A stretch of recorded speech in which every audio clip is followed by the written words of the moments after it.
Hola y bienvenidos una vez más a la entrevista en Deutsche Welle en español. Mi nombre es Carol Guerrero, los saludo desde Berlín y en esta ocasión vamos a Perú para hablar de la profunda inestabilidad política que afronta ese país. Hoy analizamos el tema con el abogado constitucionalista Luciano López Flores, a quien saludamos a esta hora en Lima. Abogado Luciano López Flores, gracias por aceptar nuestra invitación. Al contrario, muchísimas gracias a ustedes por la invitación, a la orden. Abogado López, la Fiscalía de Perú ha abierto una sexta investigación contra el presidente Pedro Castillo. Desde el punto de vista constitucional, ¿qué representa esta nueva investigación contra el mandatario peruano? Bueno, desde el punto de vista constitucional aquí en el Perú, nosotros tenemos una cláusula, un artículo en la Constitución que establece que el presidente durante su mandato solamente puede ser acusado por 4 supuestos, por 4 casos muy específicos. Ninguno de ellos tiene que ver con delitos de corrupción. He ahí que esta Constitución respecto de este tema tiene un gran vacío. Sin embargo, la Corte Suprema, ante un pedido de la Fiscalía de la Nación para viabilizar las investigaciones contra el presidente por esta situación lamentablemente inédita que tenemos en nuestro país, la Corte Suprema autorizó que al presidente se le pueda investigar.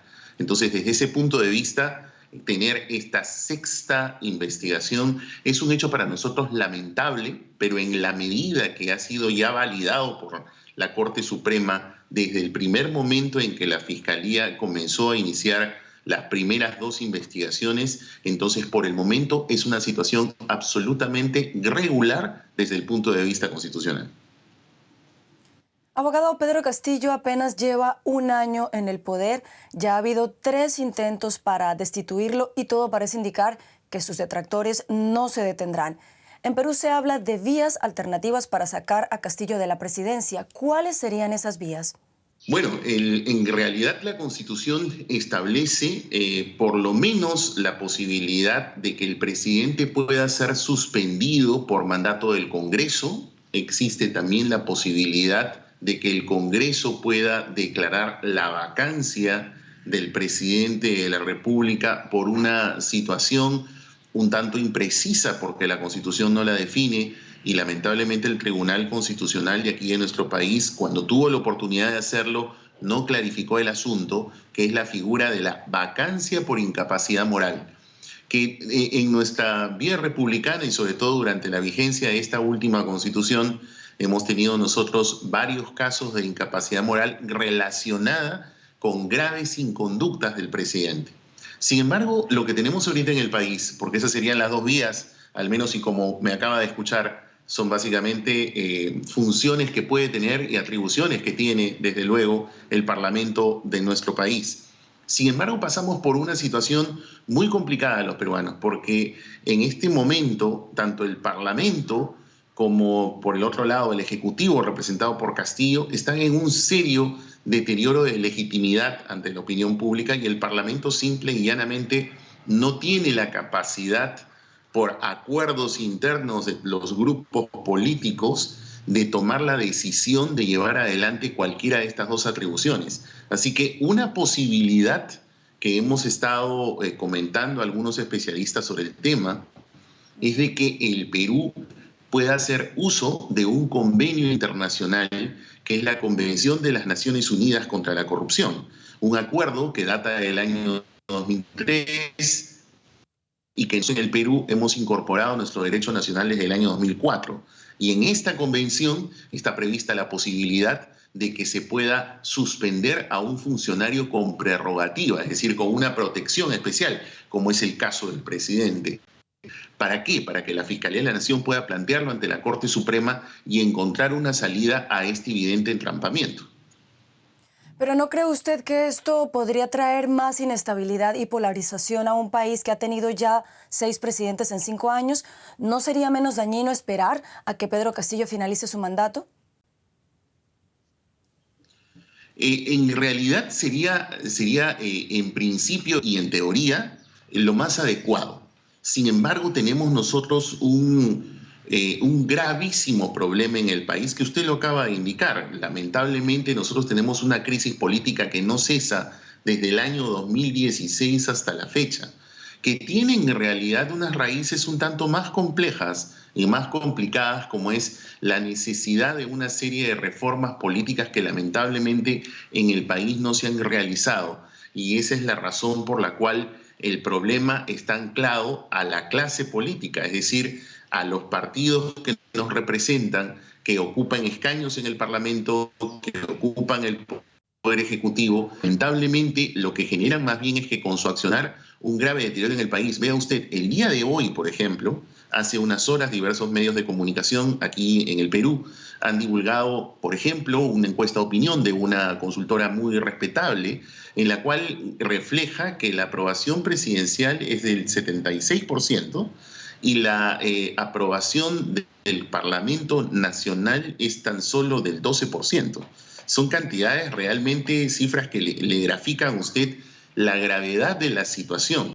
Lo ideal y lo que estamos planteando, porque en estos momentos, frente a la situación que vive el señor Castillo, él mismo en los últimos 2 días ha estado llamando más bien a las fuerzas del interior del país para una suerte de revuelta nacional. Y ese es un grave problema. Que el propio Ejecutivo haga eso, creo que muestra el gravísimo problema y el drama que estamos viviendo nosotros aquí en el país. Lo que nos planteamos varios especialistas que no estamos vinculados a ningún partido es básicamente la necesidad de que se trate de llegar a algún acuerdo político que encuentre una salida dentro del marco de la Constitución, pero con la necesidad de unas reformas mínimas, porque mucho se habla aquí de un adelanto de elecciones para que se vayan ambos representantes de los poderes ejecutivo y legislativo, pero el problema es que si no se hacen reformas políticas mínimas, vamos a seguir teniendo el mismo problema que estamos arrastrando desde el año 2016, y este país ya no está para estas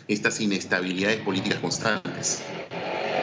¿De qué tipo de reformas políticas estaríamos hablando, abogado? Por ejemplo, que no puedan acceder a ningún cargo público personas que puedan estar condenadas ya por delitos de corrupción. Esos son, por ejemplo, límites que lamentablemente no han estado sucediendo. Por ejemplo, vamos a tener unas elecciones regionales y municipales ahora en octubre, y los sondeos que se hacen es que hay muchas personas que más bien están viniendo con procesos judiciales y que encuentran en la cosa pública una suerte de amparo o de protección, y esos son aspectos que tienen que regularse.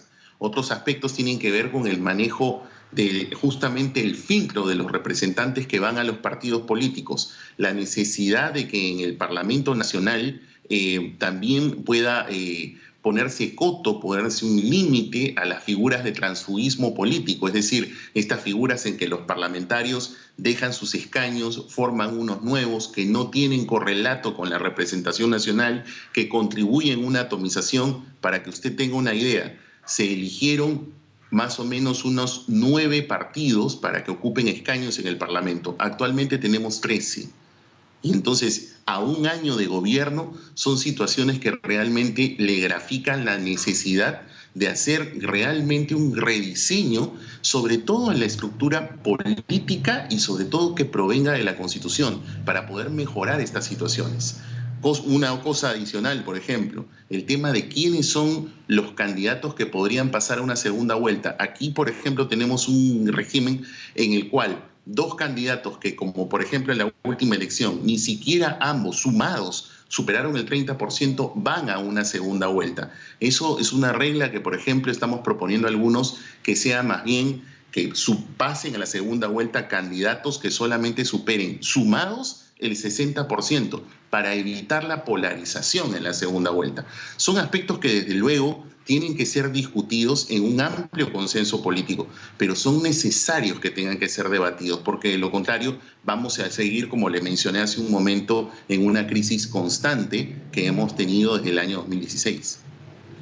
¿Cree usted que parte de esa alternativa a este callejón sin salida en el que se encuentra la política peruana desde hace años es, por ejemplo, instaurar un sistema parlamentario en el país como lo han propuesto algunos ahí en Perú? Yo creo que históricamente, en realidad aquí en el Perú, nuestro país ha sido presidencialista. En realidad, Creo que lo que habría que hacer es un mejor balance de justamente este juego de poderes entre el presidencialismo y el parlamentarismo, de tal manera que entonces puedan tener un régimen y unas relaciones mucho más equilibradas. Nosotros, como muchos especialistas, tanto nacionales como extranjeros, cuando se ha opinado del caso peruano, se ha dicho el caso peruano es un híbrido, porque no necesariamente es parlamentarista ni tampoco es totalmente presidencialista, tiene una combinación de ambos. Creo que tendríamos que más bien, vuelvo a repetir, hacer modificaciones en el modelo de cómo funciona el Parlamento, como por ejemplo puede hacerse con una renovación parlamentaria a mitad de mandato, eliminar la figura de la disolución parlamentaria que tantos problemas nos ha generado, sobre todo en los últimos años, quitar este tema de la prohibición de reelección, porque lo que genera es que políticos sin expertise acudan al Parlamento y eso nos ha generado un tremendo problema en la actualidad. Es decir, creo que las reformas tienen que estar más en cómo fortalecer tanto el Parlamento y sus funciones de control, pero tampoco dejar de lado la necesidad de que necesitamos un poder ejecutivo más gerencial, más autónomo, que pueda tener entonces una serie de mecanismos que hagan que no se paralice, también es un adecuado ejercicio de control entre ambos poderes. Ya para finalizar, abogado, ¿qué tan abierta está la clase política peruana a esas reformas que usted menciona y que usted y otros expertos ahí en Perú proponen? Lamentablemente no hay una suficiente apertura para hacer, por ejemplo, una serie de modificaciones constitucionales. La Constitución peruana ofrece dos alternativas: la posibilidad de que se llegue con una mayoría de 67 de 130 parlamentarios y luego se vaya a un referéndum consultivo que ratifique las reformas aprobadas con ese peso de votación, o se puede omitir el referéndum y por tanto aprobarlo con una votación mucho más alta, 87 votos en 2 legislaturas continuas. Sin embargo, la Constitución de 1993, que actualmente nos rige, tiene un mecanismo que permite que la ciudadanía pueda, a través de lo que se llama democracia directa, formular ella una serie de iniciativas legislativas al Parlamento, y que si el Parlamento no las aprueba en un determinado plazo que establece la ley, la ciudadanía puede completar una cifra titánica, por lo menos 2.5 millones de firmas para convocar un referéndum consultivo.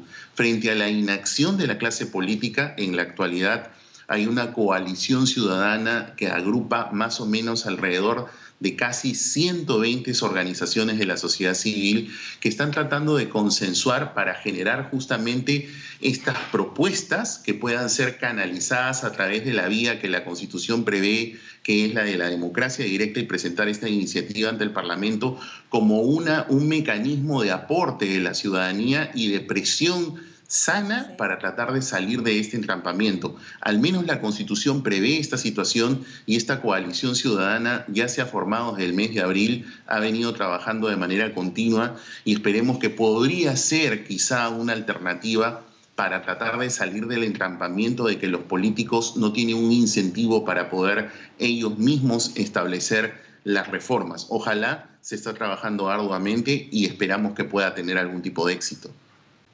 Pues ojalá funcione. Abogado constitucionalista Luciano López Flores, muchas gracias por habernos acompañado desde Lima, Perú. Al contrario. Muchísimas gracias.